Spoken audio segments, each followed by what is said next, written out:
On the twin flame journey, when you start asking things like, did I imagine this? Did I make this all up in my head? Are they even my twin flame? Are the signs that I'm getting even real? Your nervous system is in a place where it is trying to find certainty from anything that it can grab.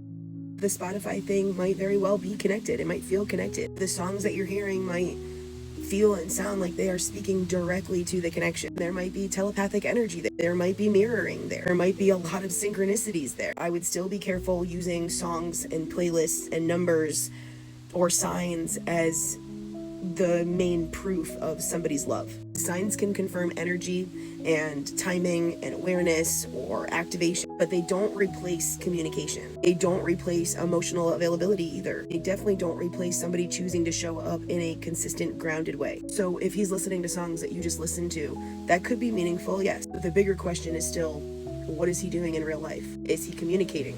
Is he being honest? Is he showing care? Is he creating safety? Does he take accountability? Is he moving toward the connection in a way that you can actually experience outside of the signs and synchronicities? Because that's where your discernment has to come in. Also, somebody seeming different from the last union can be for a couple of reasons. People change, people shut down, people mask, they go into avoidance, they act colder when they're overwhelmed. People also reveal different parts of themselves that you didn't see before. So I wouldn't use, one different, like him suddenly not wanting to watch movies or not wanting to cuddle. I wouldn't use that as the whole answer, but I also wouldn't ignore how his behavior made you feel. If that version of him that you're holding on to is mostly the version of him before, and the version of him now that's right in front of you is inconsistent or distant or emotionally unavailable, the question becomes, are you relating to who he is now? Or are you trying to keep reaching for who he used to be with you? Sit with that for a little bit, because twin flame or not, you still have to deal with the present version of the person. You still have to honor what's happening right now. You have to look at the connection through facts, not just through memory or nostalgia or chemistry or signs and synchronicities or spiritual confirmation. When it comes to whether he is your twin flame or not, I wouldn't decide that from panic energy. Wouldn't decide that off of one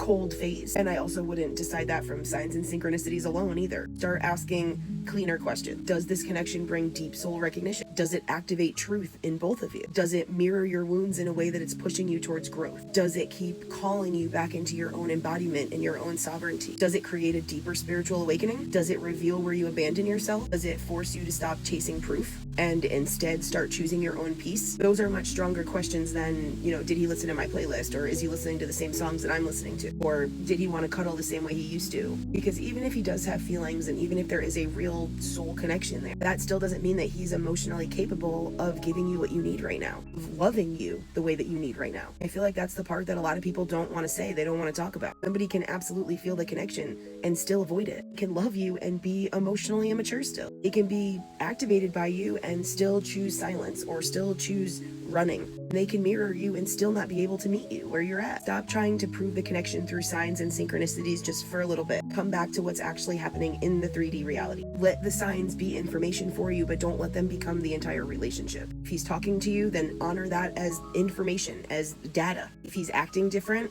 use that as data too. If your body feels confused or anxious, or if you're constantly trying to decode him, honor that as information as well.